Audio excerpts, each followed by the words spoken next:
এ এক অদম্য দুখু মিয়ার গল্প। জন্ম থেকেই দুই হাত নেই, তাই মাদ্রাসায় ভর্তি নেননি শিক্ষকরা। তার শিক্ষার শুরুটা বাবার কাছে। 5 বছর বয়সে দুখু মিয়া ভর্তি হন স্থানীয় প্রাথমিক বিদ্যালয়ে। অদম্য ইচ্ছাশক্তিকে কাজে লাগিয়ে পায়ে লিখেই মাধ্যমিক, উচ্চ মাধ্যমিক পেরিয়ে 1986 সালে নরসিংদী সরকারি কলেজ থেকে স্নাতক পাশ করেন। আরও উচ্চশিক্ষার স্বপ্ন থাকলেও আর্থিক সংকটে তা আর হয়ে ওঠেনি।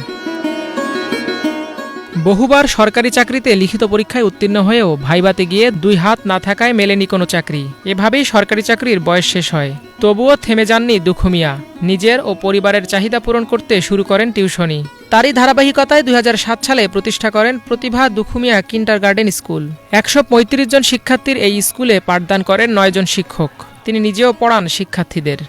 আমি যখন লেখাপড়া শিখেছি দেখি আমিও এই দেশের ছেলে মেয়েদেরকে দেওয়ার চেষ্টা করি, এতে আমার লার্নিং হবে, আর্নিংও হবে। তাই ভেবে আমি মনস্থ করলাম একটা শিক্ষা প্রতিষ্ঠান চালু করব। ছাত্রদেরকে আমি জিজ্ঞেস করি যে আমি যে পা দিয়া লিখি তোমরা বুঝো? হ্যাঁ, এরা সমর্থন করে, জি স্যার বুঝি। দেখো ভালো করে বুঝো নাকি?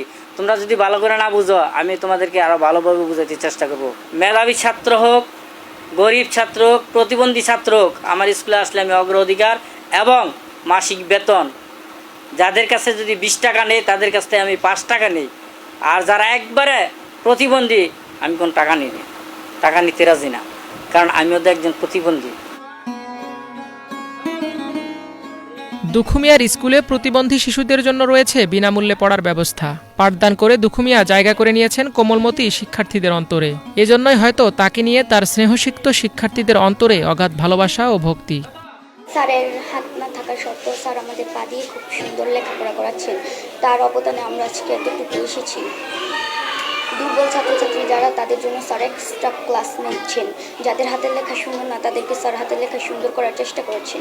যারা ভালো ফলাফল করছে না পরীক্ষায় তাদেরকেও স্যার অনেক চেষ্টা করছেন যে ফলাফল যাতে ভালো হয়। স্যার আমাদেরকে অনেক আদর করেন, স্যার আমাদেরকে অনেক শিক্ষা দেন।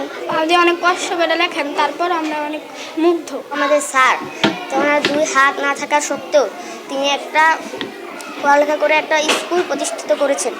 এ নিয়ে আমরা অনেক গর্ব করি। সংগ্রামী দুখু মিয়াকে নিয়ে গর্বিত তার সহকর্মীরা।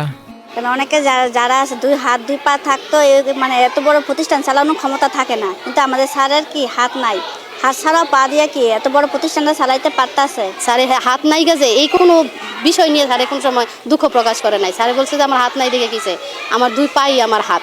এই হাত দুটো দেখায় ছাত্রদেরকে অনুপ্রাণিত করে যে তোমাদের 2 হাত আছে, আমার তো নাই। তারপর আমি এত লেখাপড়া করছি, এত বাবা মার সেবা যত্ন করলাম, আমি একটা প্রতিষ্ঠান দিলাম, আমি নিজের পায়ে দাঁড়ালাম, তোমরাও আমার মতো আরো বেশি ভালোভাবে দাঁড়াতে পারবা।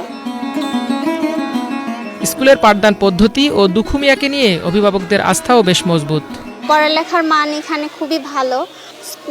স্কুলটাকে পরিচালনা করার যে সিস্টেম, উনি খুব সুন্দরভাবে সাবলীলভাবে স্কুলটাকে পরিচালনা করছেন।